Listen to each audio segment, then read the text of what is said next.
Olá, meu nome é Pedro Rosi Tagliari e hoje eu vou apresentar meu trabalho intitulado Otimização e Engenharia Estrutural, Aplicações em Problemas Estáticos e Dinâmicos, sob a orientação do professor Dr. Leandro Fleck Fadel Miguel. No escopo desse trabalho, focamos nossas atenções para a otimização de torres de transmissão de energia, infraestrutura essa ainda muito deficiente no Brasil. Sua otimização poderia levar à economia de significativa quantia de recursos públicos. O processo de otimização pode ser dividido em 3 subprocessos, sendo o primeiro a otimização dos perfis metálicos. Para cada membro da torre, é selecionado um perfil que melhor se adeque aos esforços presentes naquele membro. O perfil deve ser o mais leve e econômico possível. O segundo subprocesso seria a otimização da geometria da torre. Neste processo, alguns nós são selecionados e suas coordenadas podem variar dentro de alguns limites. Um exemplo é dado na figura. Por último, procedemos com a otimização topológica. Aqui, a própria concepção estrutural da torre pode ser modificada. Podemos, por exemplo, modificar o padrão de treliçamento, variando entre defasado e contínuo. Podemos modificar o número de camadas da torre, aumentando ou diminuindo. Podemos modificar as terminações da torre. Podemos ter terminações em V, em X, ou no caso de torres defasadas, uma combinação de ambos. Podemos modificar as mísulas, ou mais especificamente, o contraventamento que adotamos para as mesmas.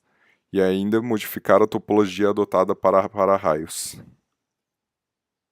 Resumindo o que foi dito em uma formulação matemática, obtemos a seguinte função objetivo.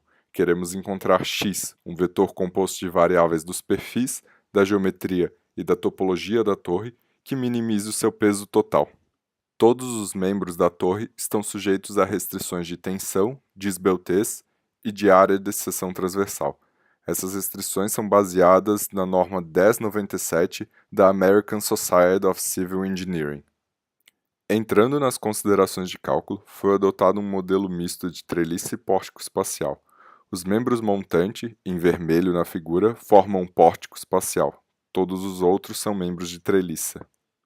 A análise foi conduzida em regime elástico linear e para todas as torres foram analisados 5 casos de carregamento: vento transversal, vento longitudinal, rompimento de condutor, rompimento de para-raio e carregamento de montagem. Entrando nos exemplos numéricos, a primeira torre que apresentamos é uma torre de circuito duplo e 230 kV. À esquerda temos a configuração original dessa torre e à direita após o processo de otimização. Houve uma diminuição de 10% do peso total da estrutura. O segundo exemplo é uma torre de circuito duplo e 130 kV. De novo, à esquerda temos a configuração original, à direita a configuração após o processo de otimização. Aqui obtivemos uma redução de 7% do peso total da estrutura. O terceiro e último exemplo apresentado é de uma torre de circuito simples e 230 kV. Aqui obtivemos uma redução de 9% do peso total da estrutura. Para finalizar, algumas conclusões.